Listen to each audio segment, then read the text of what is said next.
Cuando Rosa Castro le dijo a su esposo frente a sus amigos de la alta sociedad que Julián era solo un peón con suerte que servía para mandar dólares, pero no para sentarse a su mesa, él no respondió nada.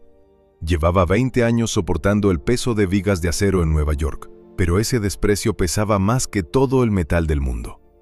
Sin embargo, Julián guardaba un secreto en el fondo de su maleta de lona, algo que Rosa no podría imaginar ni en sus peores pesadillas. Suscríbete antes de seguir, porque lo que Julián descubrió enterrado bajo el viejo manzano del jardín trasero no era solo el dinero que ella creía haber gastado, sino la prueba legal que dejaría a Rosa en la calle antes del amanecer. Esta es una historia de ficción inspirada en las miles de realidades que viven quienes cruzan la frontera. Julián Méndez era, para el pueblo de Santa María de la Victoria, simplemente el ausente. Durante 2 décadas, su rostro se fue borrando de la memoria de los vecinos, reemplazado por la imagen de las remesas que llegaban cada quincena sin falta. Era el hombre que pagó la remodelación de la iglesia, el que donó para la ambulancia y, sobre todo, el que construyó la mansión más imponente del barrio de Los Olivos. Rosa, su esposa, lo conocía por la voz cansada a través del teléfono los domingos por la noche. Lo conocía por la frialdad de los números en el recibo de Western Union. Pero ella no conocía el sonido de sus pasos, porque Julián se había ido cuando su hijo menor apenas caminaba. Durante 20 años, ella construyó una vida de lujos, perfumes caros y amistades influyentes, todo financiado por el sudor de un hombre que dormía en un sótano compartido en Queens para ahorrar cada centavo. Julián conocía a Rosa por sus peticiones. Toño, el niño necesita la mejor universidad. Toño, hay que cambiar la camioneta. Toño, la humedad está dañando el mármol de la sala. Él aceptaba cada demanda como un mandato sagrado. Trabajaba turnos dobles, comía arroz con frijoles durante meses y remendaba sus botas con cinta adhesiva para que en México no faltara nada. Él creía que estaba construyendo un hogar, un refugio para su vejez. Lo que no sabía era que estaba construyendo la jaula de oro, donde su propia familia lo encerraría al regresar. El regreso de Julián ocurrió un martes de noviembre. No llegó en un taxi privado ni con maletas de marca. Llegó en el autobús de segunda clase que se detiene en la gasolinera de la entrada. Vestía una chaqueta vieja, jeans gastados por el cemento y una gorra que ocultaba sus ojos grises. Quería ver su casa. Quería ver el fruto de 20 años de soledad antes de presentarse. Caminó por la calle principal, notando que el pueblo que dejó ya no existía. Ahora había centros comerciales y autos que rugían con arrogancia. Al llegar frente a su propiedad, su corazón se detuvo. La mansión era hermosa, blanca como el hueso, con jardines que parecían sacados de un sueño, pero al acercarse a la reja, vio algo que le heló la sangre. En el jardín, Rosa estaba celebrando un almuerzo. Había botellas de vino caro sobre manteles de lino. Junto a ella, un hombre de unos 50 años, vestido con un traje de seda, le rodeaba la cintura con una confianza que no nace de la amistad. Era el licenciado Guzmán, el notario del pueblo. ¿Y cuándo piensas decirle que se divorcie?, preguntó Guzmán, su voz flotando sobre la música suave. Rosa soltó una carcajada que a Julián le sonó a cristales rotos. ¿Divorcio? No, Guzmán. Mientras Julián crea que somos la familia perfecta, los dólares seguirán llegando. Él es demasiado tonto, solo sabe cargar piedras. Si regresa, le diremos que la casa está a nombre de una sociedad y que él no tiene nada. Es un viejo fracasado que ya no encaja en nuestra clase social. Julián apretó los puños detrás del muro de piedra. Sintió el impacto de cada palabra como un golpe de mazo en las costillas. Pero Julián no era el hombre ingenuo que se fue hace 20 años. El norte lo había hecho duro, lo había hecho observador. Había aprendido que en la construcción lo más importante no es el ladrillo, sino los cimientos. Y él se había encargado de que los cimientos de esa casa fueran suyos y de nadie más. Se alejó sin hacer ruido. Fue a la pequeña pensión de doña Trini, la única mujer que recordaba a su madre. Allí, en un cuarto de 3x3, sacó su cuaderno de apuntes. En él, Julián no solo tenía cuentas. Tenía cada número de folio, cada registro de propiedad que había tramitado a través de un abogado secreto en la capital durante años. Él sabía que Rosa era ambiciosa, pero nunca imaginó que sería cruel. No cierres este video ahora, porque el error más grande de Rosa fue no revisar el correo certificado que llegó hace 3 meses. Lo que Julián está a punto de revelar en la siguiente reunión del Consejo Municipal no solo destruirá el prestigio de su esposa, sino que pondrá al descubierto una red de corrupción que involucra al mismo notario que ahora le besa la mano. Suscríbete y quédate con nosotros para ver cómo el peón da su primer movimiento de jaque mate. Esa noche, Julián caminó hacia el registro público. Sabía que el encargado era un hombre que le debía la vida a su padre. Entró por la puerta trasera, evitando las luces de la plaza. «Busco el expediente del lote 12, sección norte», dijo Julián, poniendo sobre el mostrador una identificación que Rosa creía que él había perdido en un robo en Nueva York. El encargado revisó los libros antiguos, esos que no habían sido digitalizados y que el licenciado Guzmán creía haber quemado. «Aquí está, Julián, registro original de 2015. El título no está a nombre de la Sociedad Castro, como dice el registro moderno. El título original dice «Propiedad inalienable de Julián Méndez, adquirida por herencia directa y pago de impuestos de mejora». Julián sonrió por primera vez en días. Rosa y el notario habían creado un registro falso en la oficina local, pero se olvidaron de que en el Estado los archivos originales no mienten. Ella creía que él regresaba con las manos vacías, pero Julián regresaba con la llave de la cárcel de quienes lo traicionaron. Pero mientras Julián salía del edificio, una camioneta negra comenzó a seguirlo lentamente. En los pueblos pequeños, el poder tiene ojos en todas partes, y Rosa ya sabía que un hombre con el rostro tapado estaba haciendo preguntas que podían costar millones. Julián pasó la noche en vela en el pequeño cuarto de la pensión. El sonido de la lluvia golpeando el techo de lámina la recordaba a las noches en Queens, cuando el agua se filtraba por las paredes del sótano y él se envolvía en mantas viejas pensando en el calor de su hogar en México. Pero ahora sabía que el hogar no era más que una construcción de mármol frío cimentada sobre una mentira. Sus manos, deformadas por el esfuerzo de 2 décadas, acariciaban el cuaderno de cuero. Cada cifra anotada allí era una gota de su vida que Rosa se había bebido en copas de cristal fino. Al amanecer, Julián no se afeitó, no se cambió la ropa manchada de cemento ni se quitó las botas desgastadas. Si Rosa quería un viejo fracasado, él le daría exactamente eso. Quería ver hasta dónde llegaba la crueldad de la mujer que alguna vez le juró amor eterno frente al altar de Santa María. Suscríbete ahora mismo y activa la campana, porque lo que Julián está a punto de hacer en el salón principal de su propia casa te dejará sin aliento. No cierres este vídeo porque el enfrentamiento con su hijo menor, aquel que no lo reconoce, revelará un secreto que Rosa ha intentado enterrar durante 10 años bajo el jardín de los manzanos. Julián caminó hacia la mansión. El sol de la mañana iluminaba la fachada blanca con una ironía dolorosa. Al llegar a la reja, los mismos guardias de la tarde anterior le cerraron el paso. Esta vez, sin embargo, la camioneta del licenciado Guzmán estaba estacionada en la entrada. «Vuelvo a decirles, solo quiero un vaso de agua y hablar con la señora Rosa», dijo Julián, manteniendo la voz baja, casi sumisa.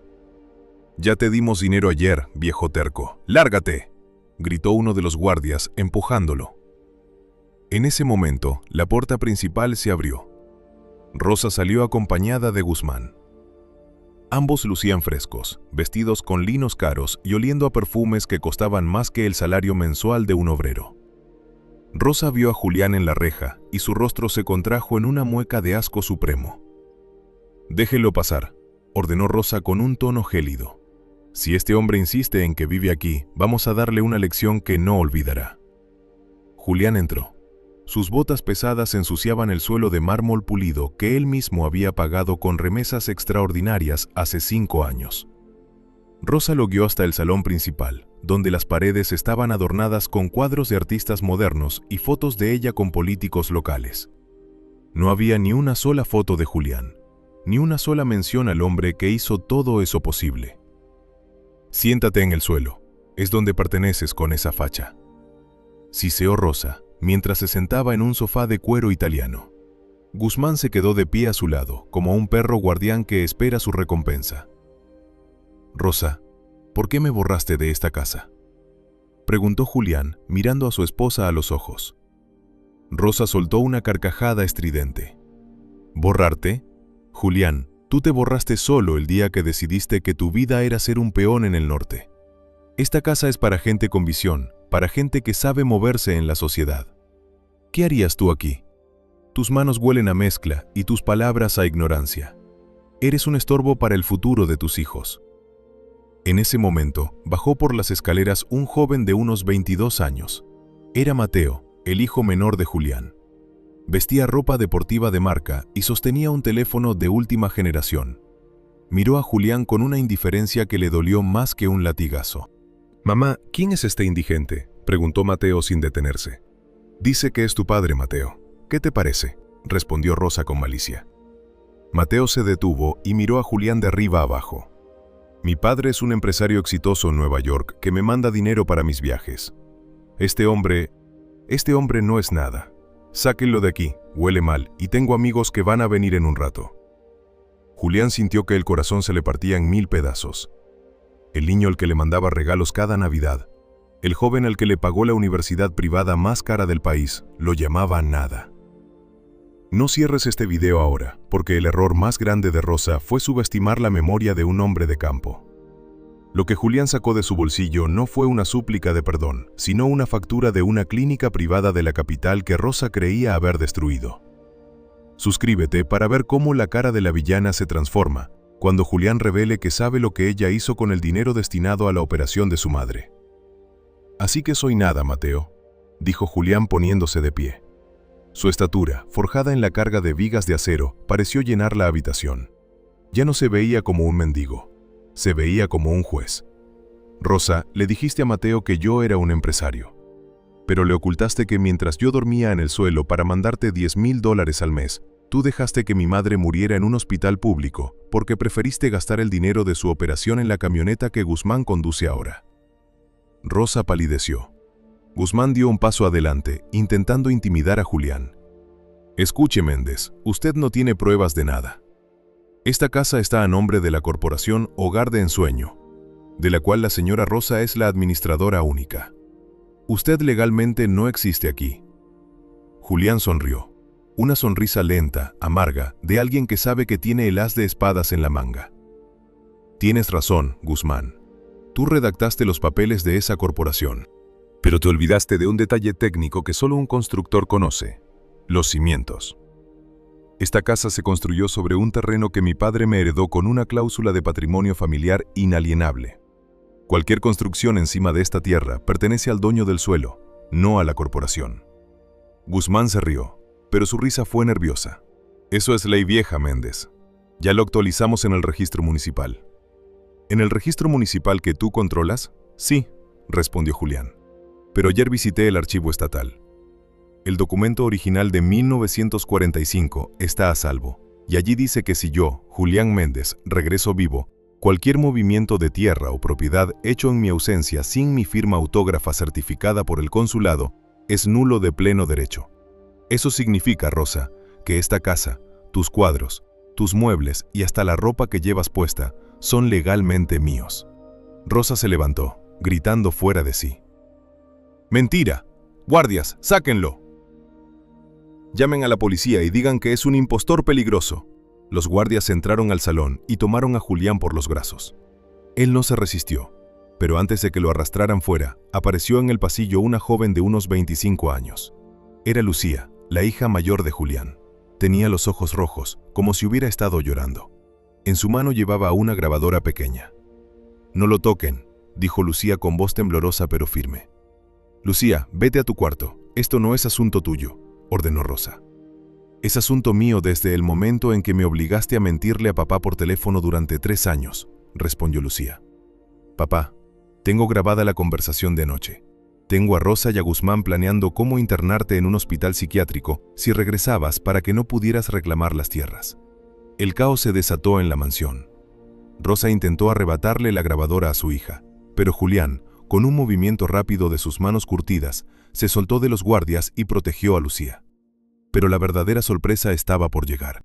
Mientras los guardias dudaban, una sirena de policía se escuchó en la entrada. Pero no era la policía municipal de Rosa. Eran patrullas de la Fiscalía General del Estado. Si quieres saber quién llamó realmente a las autoridades y qué hay dentro de la caja de metal que Julián dejó enterrada bajo el árbol de manzanas, no te pierdas la parte 3. Julián miró a su esposa por última vez antes de que el primer oficial cruzara el umbral. «Rosa, me llamaste peón, y tenías razón.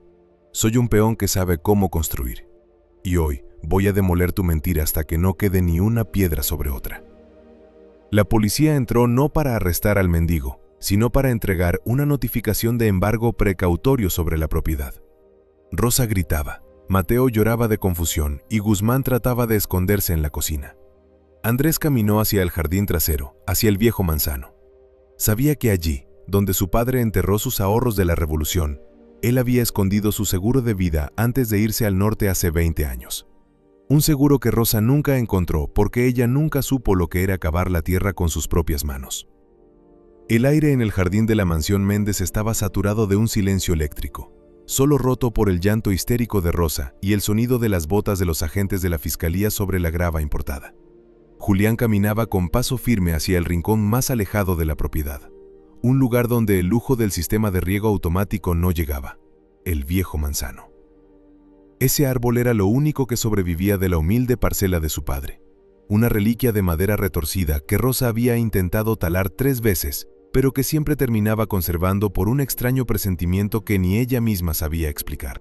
Suscríbete ahora mismo y no cierres este video, porque lo que Julián está a punto de sacar de las entrañas de esa tierra no son solo papeles, sino la prueba de que el licenciado Guzmán y Rosa no solo robaron a Julián, sino que despojaron a todo el pueblo de Santa María de un fondo de emergencia millonario. Quédate hasta el final para ver el momento en que Mateo descubre que su madre lo usó como cómplice sin que él lo supiera. Julián se detuvo frente al tronco grisáceo del manzano. Miró a los oficiales de la fiscalía y luego a Rosa, que estaba siendo retenida por una mujer policía. Sus ojos se cruzaron. En los de Julián había una paz gélida. En los de Rosa, un pánico primitivo. ¿Recuerdas este árbol, Rosa?, preguntó Julián con una voz que parecía brotar de la misma tierra. Me dijiste que estaba seco, que era una vergüenza para tu jardín de diseño. Pero los árboles con raíces profundas no mueren tan fácil, igual que la verdad. Julián se arrodilló. Sus manos, las mismas que habían cavado zanjas en el Bronx y levantado muros en Queens, empezaron a remover la tierra con una fuerza que ningún gimnasio de lujo podría otorgar. No usó pala. Quería sentir el frío de su tierra en las uñas. Después de unos minutos, sus dedos chocaron con algo sólido y metálico. Rosa gritó desde la distancia. «¡Eso es mío! Cualquier cosa que haya en este terreno me pertenece por el contrato de administración». Julián no le respondió. Tiró con fuerza y extrajo una caja de metal de municiones, oxidada por fuera, pero sellada herméticamente con silicona industrial. Era el seguro de vida que había enterrado la última noche antes de partir hacia el norte hace 20 años, cuando intuyó que la ambición de la joven Rosa era un fuego que podía consumirlo todo. No te vayas, porque el contenido de esta caja es lo que hará que el licenciado Guzmán intente huir en su camioneta en menos de 5 minutos. Suscríbete y activa la campana para descubrir por qué Julián nunca confió plenamente en el notario del pueblo, ni siquiera cuando eran mejores amigos en la infancia. Con un golpe seco de una piedra, Julián rompió el sello de la caja. Al abrirla, el sol de la tarde iluminó una serie de documentos envueltos en plástico y un pequeño fajo de billetes antiguos, pero lo más importante era un libro contable de color rojo y una memoria USB protegida en una cápsula de metal. Julián se puso de pie y le entregó el libro al inspector jefe de la fiscalía. Aquí está, oficial, el registro original de los terrenos del municipio que mi padre administraba antes de morir. Rosa y Guzmán creyeron que mi padre no dejó rastro, pero él anotó cada hectárea que Guzmán privatizó ilegalmente, usando firmas falsas de campesinos que ya no están. Y en esta memoria USB está el registro de las primeras remesas que mandé. Mateo, el hijo menor, que observaba la escena desde el porche, se acercó tambaleándose. Su arrogancia se había evaporado, dejando ver a un joven asustado y confundido. ¿De qué hablas, papá? Mamá dice que Guzmán es un socio que nos ayudó cuando tú nos abandonaste. Julián miró a su hijo con una lástima que cortaba más que un insulto. Hijo, el socio de tu madre te compró ese reloj de oro con el dinero que yo mandé para las becas de los hijos de mis compañeros obreros. Tu madre y Guzmán crearon una fundación falsa llamada Semillas de Esperanza para lavar el dinero de las remesas extraordinarias que yo enviaba para las obras públicas del pueblo. Ella te hizo creer que eras un príncipe, pero te convirtió en el heredero de un robo masivo. Mateo miró a su madre. ¿Es cierto, mamá? Rosa bajó la cabeza. pero no por arrepentimiento, sino por rabia. En ese momento, el licenciado Guzmán, viendo que la situación era irreversible, intentó retroceder sigilosamente hacia su vehículo. Pero Lucía, la hija mayor, le bloqueó el paso con su camioneta sencilla, la misma que ella usaba para trabajar en la clínica local. ¿A dónde va, licenciado?, preguntó Lucía con una sonrisa amarga. Todavía no hemos escuchado la parte de la grabadora donde usted admite que falsificó el acta de defunción de mi padre para que Rosa pudiera cobrar el seguro de vida de la constructora en Nueva York. Guzmán palideció. Los oficiales se movilizaron de inmediato. Licenciado Guzmán, queda usted detenido por fraude procesal, falsificación de documentos oficiales y asociación delictiva, sentenció el inspector. Rosa, al ver a su amante esposado, estalló en gritos de traición. Fue su idea. Él me dijo que Julián nunca volvería. Él decía que los peones como Julián se mueren de cansancio o se quedan allá con otras mujeres. Yo solo quería lo mejor para mis hijos. ¿Crees que el perdón es posible después de tanta maldad? Lo que Julián encontró al fondo de la caja metálica no fue un documento, sino una carta escrita por la madre de Julián antes de morir en aquel hospital público. Una carta que Rosa interceptó y que revela el último deseo de la anciana. Prepárate, porque lo que dice esa carta hará que hasta el corazón más duro llore. Suscríbete para la parte 4, donde Julián tomará la decisión más difícil de su vida. Julián tomó la carta amarillenta. Sus manos temblaban. La ley de los hombres estaba haciendo su trabajo con las esposas y los embargos, pero la ley del alma requería que esa carta fuera leída en voz alta. Hijo mío, leyó Julián con la voz quebrada. Si lees esto, es porque Rosa no pudo ocultar más mi ausencia. No le guardes rencor, Julián. El dinero cambia a las personas que tienen el alma vacía. Solo te pido una cosa. Cuando regreses, no destruyas la casa. Úsala para que otros que regresan del norte tengan donde descansar sin que les roben el sudor de su frente. Perdónala, no por ella, sino por tu propia paz. El silencio que siguió fue sepulcral.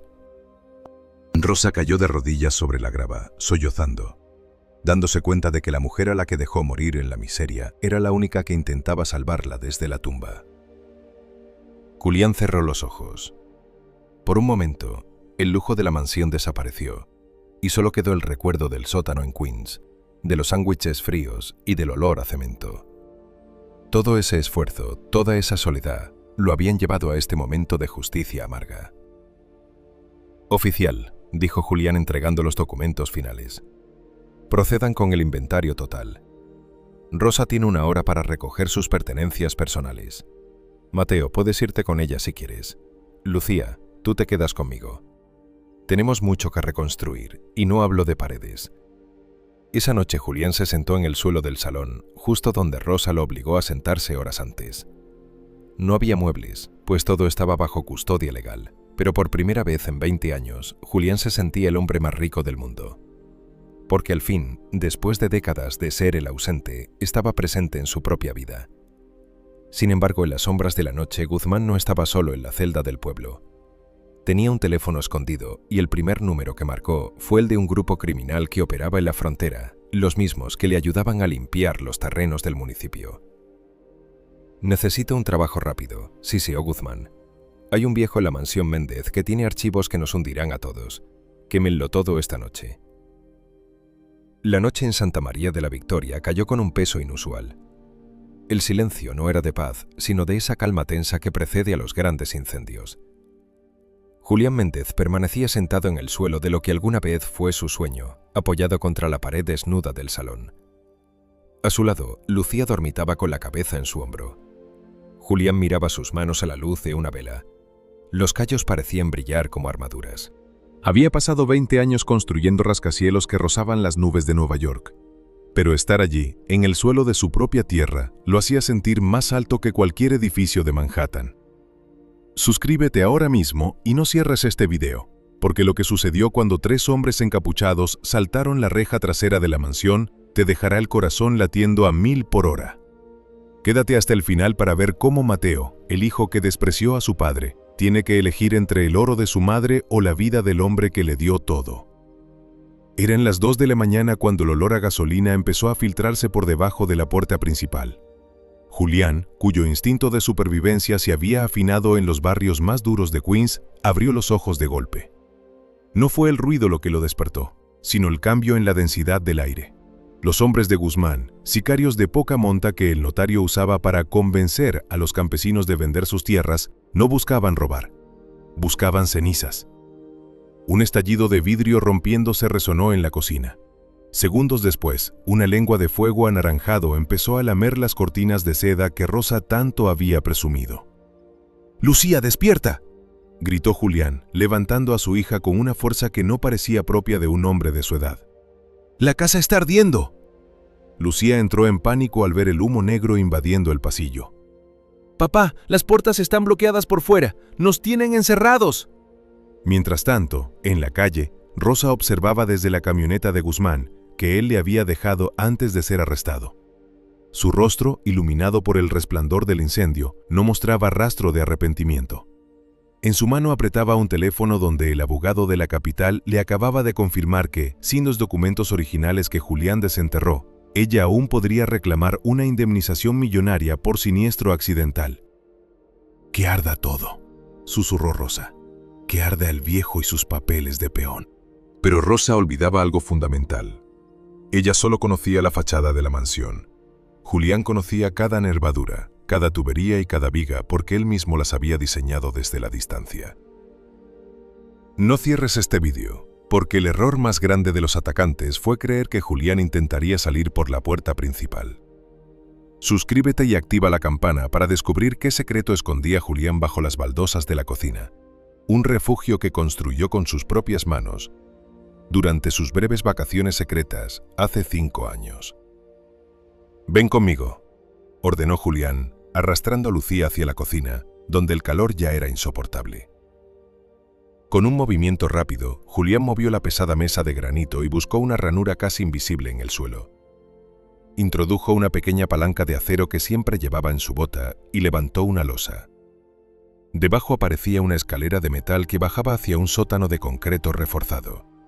Era su búnker de seguridad, el lugar que había diseñado para proteger a su familia en caso de terremotos o disturbios, un lugar del que nunca le habló a Rosa porque sabía que ella solo valoraba lo que se podía ver y presumir. Al bajar, Lucía vio estantes llenos de agua, conservas y, sobre todo, una caja de seguridad empotrada en la pared, donde Julián depositó los libros contables y la memoria USB. «Aquí estamos a salvo, hija», dijo Julián, aunque su voz sonaba cargada de una tristeza infinita. «Que quemen el mármol si quieren. El mármol se compra. La verdad no». Fuera de la mansión, una figura corría desesperada entre los árboles. Era Mateo. Al enterarse por los rumores del pueblo de que la casa estaba bajo ataque, su conciencia, esa que había estado dormida bajo capas de ropa cara y egoísmo, despertó con un grito. Vio a su madre en la camioneta, mirando el fuego con una sonrisa demente. «Mamá, ¿qué has hecho? Papá y Lucía están adentro», gritó Mateo, golpeando el vidrio de la camioneta. «Súbete, Mateo», respondió Rosa con frialdad. «Ese hombre ya no es tu padre. Es el enemigo de tu futuro. Deja que el fuego limpie el camino para que podamos empezar de nuevo en la ciudad». Mateo retrocedió, mirando a la mujer que lo crió. Por primera vez, no vio a una madre elegante y protectora. Vio a un monstruo de ojos hambrientos. Sin decir una palabra, Mateo se dio la vuelta y corrió hacia la mansión en llamas. Los sicarios de Guzmán, al verlo, intentaron detenerlo, pero Mateo, movido por una rabia que nunca supo que tenía, se lanzó contra uno de ellos, arrebatándole un extintor que llevaban para controlar que el fuego no se extendiera a las casas vecinas. ¿Podrá Mateo salvar a su padre o llegará demasiado tarde para pedir perdón? Lo que Mateo descubrió al entrar por la ventana de la cocina mientras el techo crujía por el calor cambiará su vida para siempre. Suscríbete para la parte 5, el gran final, donde la mansión de la traición quedará reducida a escombros, pero sobre ellos nacerá una justicia que Santa María de la Victoria nunca olvidará. Julián y Lucía escucharon los gritos de Mateo desde el sótano. Julián supo que su hijo estaba en peligro. A pesar de las súplicas de Lucía, Julián subió de nuevo.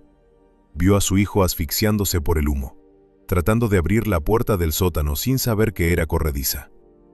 «Hijo, aquí», gritó Julián, emergiendo del suelo como un fantasma entre el humo blanco. Julián tomó a Mateo del brazo y lo metió en el refugio. Justo cuando una de las vigas principales del techo, esa que Rosa había pedido que fuera decorativa y no de carga para ahorrar dinero, colapsó sobre el lugar donde Mateo estaba parado segundos antes. Los tres se quedaron en la oscuridad del sótano, escuchando el rugido del fuego arriba. Mateo lloraba, abrazado a las piernas de su padre, sintiendo el olor a cemento y sudor de la ropa de Julián. «Perdóname, papá. Perdóname por ser tan ciego», sollozaba Mateo. «Tenías razón.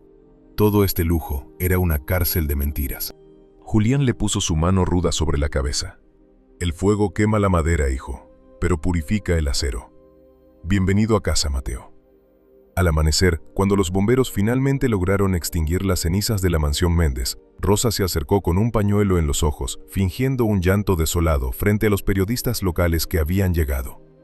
«Mi hogar, mi esposo ha muerto en este terrible accidente», gritaba para las cámaras. Pero el silencio se hizo sepulcral cuando, de entre los escombros humeantes de la cocina, una losa de piedra empezó a moverse. Julián, Lucía y Mateo salieron a la superficie, cubiertos de hollín, pero con los ojos llenos de una luz invencible. Julián llevaba en su mano la caja de seguridad. Rosa se quedó paralizada. Su máscara de viuda desconsolada se cayó frente a todo el pueblo. Julián caminó hacia ella, se detuvo a 1 metro y le entregó un pequeño objeto que había rescatado del fuego. El anillo de bodas de su madre, el único que Rosa no pudo vender porque creía que no tenía valor.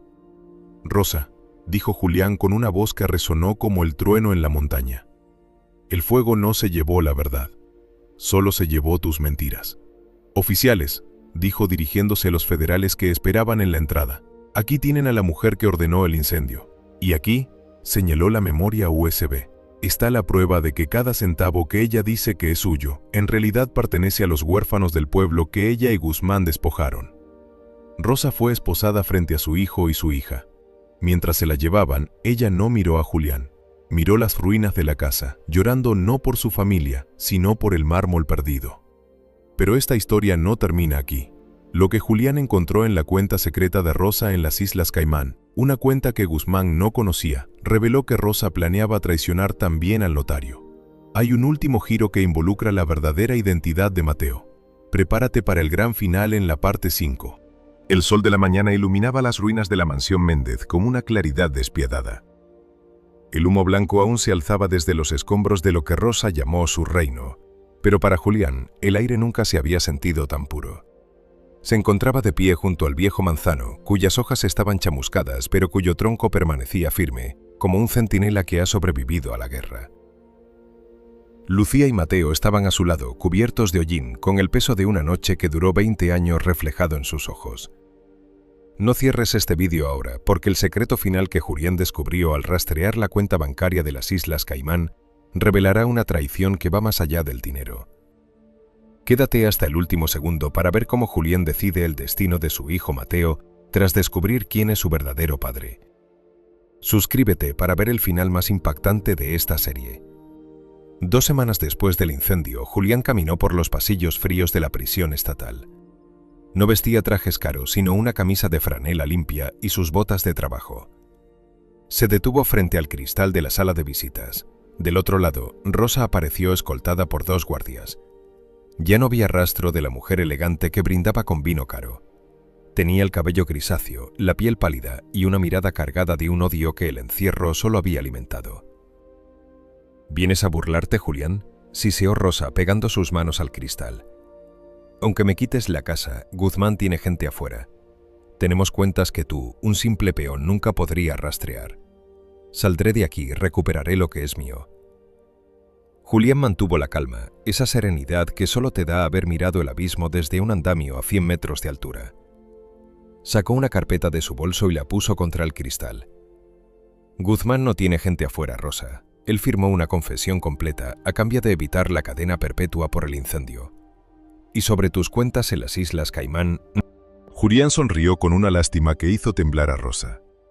Cometiste el error de usar el nombre de soltera de tu madre. El abogado que contraté en Nueva York rastreó cada transferencia. Ese dinero ya ha sido confiscado por el gobierno federal para reparar el desfalco al municipio. No te queda ni un centavo, Rosa. ni siquiera para pagar tu defensa. Rosa golpeó el cristal gritando insultos, pero Julián no había terminado. Lo que Julián sacó a continuación de la carpeta fue un sobre sellado con el logo de un laboratorio de genética. Si crees que la traición de Rosa terminó con el robo del dinero, prepárate. Lo que dice este documento sobre Mateo cambiará tu forma de entender el sacrificio de un padre. Suscríbete y activa la campana para descubrir la verdad oculta tras el nacimiento del hijo menor. ¿Recuerdas el año en que me fui al norte, Rosa?, preguntó Julián con voz baja pero firme. Me fui 3 meses antes de que anunciaras tu embarazo. Siempre hice las cuentas en mi cabeza, pero el amor me obligó a ignorar la lógica.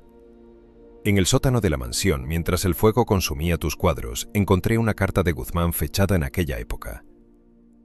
Julián abrió el sobre y mostró los resultados. Mateo no tiene mi sangre, Rosa. Es hijo de Guzmán. Pasé 20 años rompiéndome la espalda, durmiendo entre ratas y comiendo sobras para pagar la vida del hijo del hombre que te ayudó a robarme. Me usaste como un buey de carga para alimentar la descendencia de tu amante. Rosa se quedó paralizada. Por primera vez el silencio habitó en ella. La magnitud de su propia maldad parecía haberla asfixiado. Julián guardó el papel. Muchos hombres quemarían el mundo al enterarse de esto, continuó Julián. Pero el norte me enseñó algo que tú nunca entenderás. El padre no es el que da la sangre, sino el que da el sudor. Mateo casi muere intentando salvarme en ese incendio. Él eligió mi honor sobre tu codicia. Por eso, aunque tú y Guzmán se pudran en esta celda, Mateo seguirá siendo mi hijo. Pero nunca volverá a llevar tu apellido. Julián se levantó y salió de la prisión sin mirar atrás. En la salida, Mateo lo esperaba en la camioneta. El joven bajó la vista, avergonzado, pues ya conocía la verdad. Julián se acercó a él y puso su mano ruda sobre su hombro. «Papá, yo no sabía», sollozó Mateo. «Lo sé, hijo. Tú no tienes la culpa de los pecados de quienes te trajeron al mundo. Pero ahora tienes la oportunidad de elegir quién quieres ser. El acero se forja en el fuego, y tú ya pasaste por el tuyo». ¿Qué hizo Julián con las ruinas de la mansión y el dinero que logró recuperar de las cuentas de Rosa? Lo que construyó en ese terreno es lo que realmente convirtió a Julián Méndez en una leyenda en Santa María de la Victoria. Quédate para ver el gran final donde la justicia se convierte en esperanza para miles de familias. Un año después, el terreno donde alguna vez estuvo la mansión de la traición lucía irreconocible. Julián no reconstruyó una mansión para él. Usó los cimientos de concreto reforzado que sobrevivieron al fuego para levantar el Centro de Apoyo al Migrante La Esperanza. El edificio contaba con dormitorios, una oficina legal gratuita dirigida por Lucía, quien se graduó con honores como abogada, y un taller de capacitación técnica donde Mateo enseñaba a los jóvenes del pueblo a leer planos y estructuras, para que si algún día tenían que irse al norte, lo hicieran como profesionales y no como peones explotables. Julián se sentó en un banco bajo el viejo manzano, que ahora estaba lleno de flores blancas. A su lado, una placa de bronce recordaba a su madre, para doña Elena, que nos enseñó que la dignidad no se compra. Un grupo de trabajadores regresaba del campo y saludaba a Julián con respeto. Ya no era el ausente, era el hombre que regresó de la muerte para darle vida a su pueblo. Andrés, el antiguo socio de Julián en Nueva York, llegó de visita. Miró el centro y luego a su amigo. Podrías estar viviendo en un ático en Manhattan con lo que recuperamos de las Islas Caimán, Julián. ¿Por qué te quedaste aquí, cargando ladrillos de nuevo? Julián miró sus manos agritadas, las mismas que Rosa despreció, y luego miró a Mateo ayudando a un anciano a cruzar la calle. Porque en Nueva York construí edificios, Andrés, pero aquí estoy construyendo hombres. Y esa es la única remesa que el tiempo no puede devaluar. Hay una gran verdad en esta historia. El dinero enviado desde lejos puede levantar muros, pero solo la verdad puede convertirlos en un hogar. Julián Méndez trabajó 20 años en la oscuridad para que su familia tuviera luz, y aunque esa luz intentó quemarlo, él descubrió que su verdadera riqueza no estaba en la cuenta del banco, sino en los callos de sus manos y en la paz de su conciencia. Si esta historia te ha llegado al corazón, si conoces a un migrante que lucha cada día lejos de su tierra por los suyos, dale like a este video y compártelo. Es un homenaje a su sacrificio. No olvides suscribirte y activar la campana, porque en el próximo video te contaremos la historia de una mujer que encontró un cofre con monedas de oro en el sótano de una casa que compró por $1, sin saber que el dueño anterior la estaba observando a través de las cámaras de seguridad para ver qué hacía con el tesoro. Gracias por acompañarnos en esta saga de justicia y honor. Recuerda, la vida puede quitarte el mármol, pero nunca podrá quitarte el suelo que pisas si lo has ganado con honestidad. Hasta pronto.